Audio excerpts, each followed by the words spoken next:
जय गुरु जी, शुक्राना गुरु जी, बुलबुल आंटी शुक्राना सत्संग। संगत जी, मैं आजकल गुरु जी मुझसे श्री गुरु नानक देव जी की जन्म साखी सुन रहे हैं और उसे आप तक पहुंचा रहे हैं। और साथ ही इस साखी में से मुझे बहुत सारे ऐसे सत्संग बन गए हैं कि जो मैं गुरु जी के सामने बैठकर आपके साथ शेयर करना चाहती हूँ। हमारे गुरु जी ने भी एक ही बात समझाई है कि कभी भी अपने अंदर अहम ईगो मत लेकर आओ, सबसे प्रेम करो, सबसे दया की दृष्टि रखो और कोई तुम्हें कुछ भी कहे तुम उससे बहस कभी मत करो। खासकर गुरु जी की बात पर या गुरु जी को लेकर अगर आपसे कोई आर्ग्यू करता है तो आपको उसे कोई जवाब नहीं देना। तो इसमें बताया गया कि श्री गुरु नानक देव जी को जब भी कोई कुछ कहता था या उन्हें कोई बुरा भला कहता था तो वह चुप रहते थे और सिर्फ मुस्कुराते रहते थे और उसे ब्लेसिंग देते थे। हमारे गुरु जी भी कलयुग में गुरु जी अवतार बनकर आए हैं इस दुनिया का कल्याण करने के लिए, इस दुनिया को समझाने के लिए कि सिर्फ और सिर्फ पर जो महापुरुष होते हैं, जो भगवान के बहुत करीब होते हैं, जो प्रभु की उस्तत करते हैं, जो परमात्मा की सदा उस्तत करते हैं, वह कभी भी किसी की बुरी बातों का जवाब नहीं देते हैं और ना ही उनकी बातों को गॉसिप बनाकर इधर उधर बिखेरते हैं। तो संगत जी, सच में आज मैं देखती हूँ कि बहुत सारे लोग फालतू की बातें करते हैं और किसी का भी सत्संग, कोई अपने सत्संग शेयर करता है, ये गुरु जी की कृपा से ही कर पाता है। गुरु जी का सत्संग शेयर करना, गुरु जी की ब्लेसिंग को स्प्रेड करना, यही हमारा कर्तव्य और यही हमारा धर्म होना चाहिए कि हमें हमारे महाशिव ने, हमारे गुरु जी ने हम पर कितने बड़े बड़े उपकार किए हैं। हमारे सारे कष्ट हर लिए, हमें सारी परेशानियों से उन्होंने मुक्त कर दिया। उसके बावजूद भी हम उस ट्रैक से हटकर, हम उस लय से हटकर गुरु जी के खिलाफ बातें करते हैं और सत्संग के ट्रैक से हटकर गॉसिप में चले जाते हैं।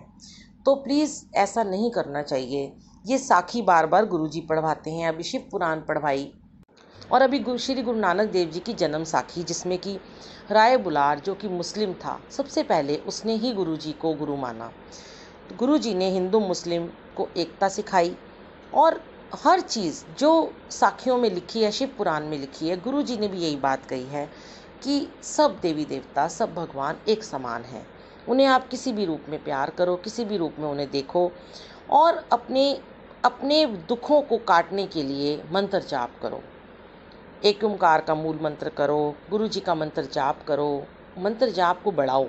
अपने मंत्र जाप को जितना बढ़ाओगे, जितना परमात्मा की उस्तत करोगे, ऐसा लीन हो जाओ उस जाप में संगत जी, गुरु जी कहते हैं कि तुम्हारे रोम रोम से, हर श्वास से मंत्र जाप ओम नमः शिवाय, शिव जी सदा सहाय, ओम नमः शिवाय, गुरु जी सदा सहाय ही निकलना चाहिए।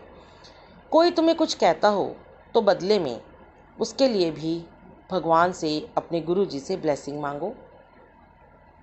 उस जाप की शक्ति शेयर करो, अपने अमृत वेले को बढ़ाओ। अब अमृत वेला में उठकर मंत्र जाप करो, सिमरन करो, सत्संग करो, सेवा करो, अपने सत्संग को शेयर करो।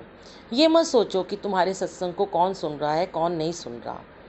हम करते क्या हैं कि हम बस लोगों को इकट्ठा करते हैं और इधर उधर की बातें करते हैं और अपनी ही आवाज़ में अपनी बनाई हुई कहानियाँ सुनाने बैठ जाते हैं। गुरु जी ने ऐसा तो कभी नहीं कहा। गुरु जी भी हमेशा अपने समय में भी यही कहते रहे हैं कि अपने सत्संग शेयर करो। तुम्हारे सत्संग से कब किसको क्या जवाब मिल जाएगा तुम नहीं जानते हो, क्योंकि वो कोई कहानी नहीं होती, बनाई हुई कोई कहानी नहीं है। वह सिर्फ आपके अपने एक्सपीरियंसेस होते हैं जो आप संगत से शेयर करते हो। तो मैं बहुत शुक्रगुजार हूँ गुरु जी कि आपने मुझे तो अपने कमरे में बिठाकर, एक बंद कमरे में बैठकर आप मुझसे ये ऑडियो रिकॉर्डिंग कराते हैं। मुझे इस बात की कोई फ़िक्र नहीं होती कि ये मेरा सत्संग कौन सुनेगा, कौन नहीं सुनेगा। तो मैं आपके आगे जितने भी शुक्राने करूं मेरे गुरु महाराज जी, उतने ही कम हैं, क्योंकि हमारा जीवन एक बहुत ही सुंदर शुक्राना बन गया है। शिकायतों का दौर ख़त्म हो चुका है। तो संगत जी, मैं अपने एक्सपीरियंस से आपको यही कहना चाहूँगी कि अपने परमात्मा से शिकायतें बिल्कुल बंद कर दीजिए। ना अपनी कोई शिकायत उनसे कीजिए, ना किसी और की शिकायत कीजिए। गुरु जी ने ही सबको ठीक करना है। हम कोई नहीं होते किसी के पाप पुण्य दुनिया को बताने वाले।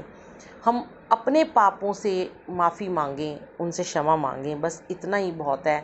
और संगत को जोड़ें, गुरु जी से संगत को जोड़ें, गुरु जी का डायरेक्ट कनेक्शन के बारे में बताएं, ना कि खुद को संगत से जोड़ें।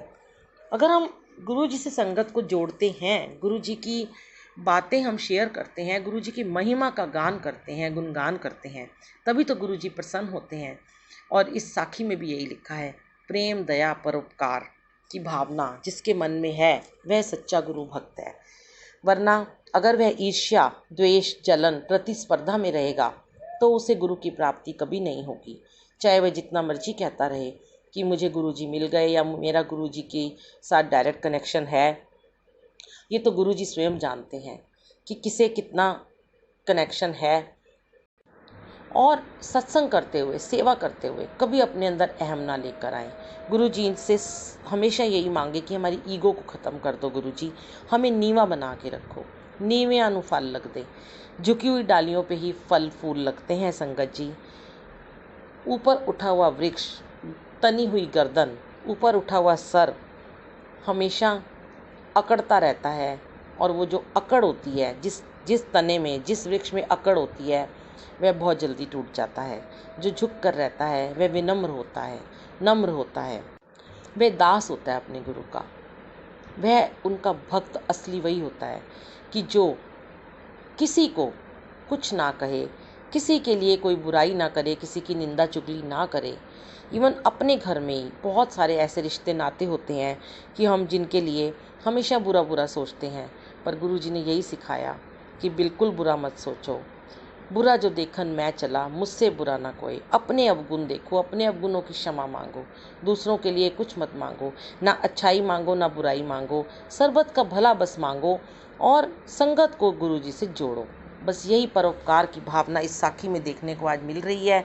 शिव पुराण में भी यही लिखा था और इस साखी में भी यही लिखा है कि सत्य की जीत होती है। और हर जगह ये लिखा है कि जब गुरु नानक देव जी सत्य का संग करते हैं और सबको दान करते हैं, दक्षिणा देते हैं, तो उनका खजाना कभी भी खाली नहीं होता। तो अपने से जितना हो सके उतना करें। लेकिन हाँ, आजकल मैंने देखा है कि गुरुजी के ग्रुप्स में लोग फिर नंबर लेकर पर्सनल मैसेज करते हैं कि हमारी नौकरी नहीं है, हमारे घर का किराया नहीं है, हमें ये दे दो, हमारी ये हेल्प कर दो। तो ये सब चीज़ें गुरुजी ने करने को कभी नहीं कहा। मांगना है डायरेक्ट उस परमात्मा से मांगो, ऐसे संगत से कुछ भी मांग ना रखें प्लीज़। मैं आपसे यही रिक्वेस्ट करूँगी कि इस लॉकडाउन के चलते हर कोई परेशान है, हर किसी को प्रॉब्लम है, हर किसी की नौकरी बिजनेस खतरे में है। तो प्लीज़ अपनी परेशानियां ऐसे लोगों से मत शेयर करिए, मत मांगिए। कृपा करके सिर्फ गुरुजी से अपना डायरेक्ट कनेक्शन करिए, वो सबको देने वाले हैं। वो तो पत्थरों में पड़े हुए कीड़ों को भी रोटी रोज़ी देते हैं, तो क्या हम इंसानों को नहीं देंगे। जय गुरुजी, शुक्राना गुरुजी, अनंतम शुक्राना इस सत्संग को बुलवाने का, शुक्राना। शायद छोटा सा कोई मैसेज किसी को मिलना होगा तो ज़रूर मिलेगा। ये गुरुजी सेवा लेते रहते हैं इस तरह सत्संग की, और मैं बहुत शुक्रगुज़ार हूँ गुरुजी, जो आप छोटे छोटे भाव मन में देकर ये ब्लेसिंग लोगों से दिलवाते हो कि आंटी, बुलबुल आंटी, हमें आपका सत्संग सुनकर बहुत पॉजिटिविटी आती है। तो मैं तो यही चाहती हूँ संगत जी हमेशा पॉजिटिव रहें।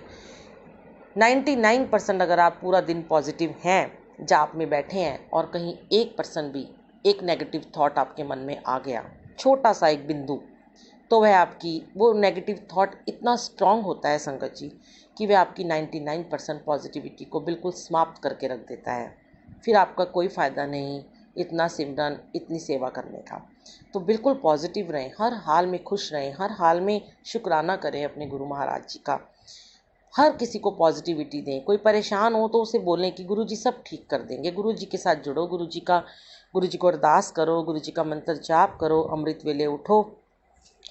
मैं तो बहुत सारे, मेरे पास ऐसे ऐसे इतने ढेरों हज़ारों लाखों एक्सपीरियंस हैं जब संगत जी मुझे फ़ोन करके या मैसेज करके कहते हैं कि हमें अमृत वेले मंत्र जाप से बैठने से हमें दुखों से लड़ने की शक्ति आई और हमारे काम संपूर्ण हो रहे हैं। जय गुरुजी, शुक्राना गुरुजी। संगत जी आप YouTube पर बुलबुल आंटी सत्संग डालकर पार्ट नंबर 81 ज़रूर सुने। उसमें मैंने अमृत वेला मंत्र जाप करने का पूरा तरीका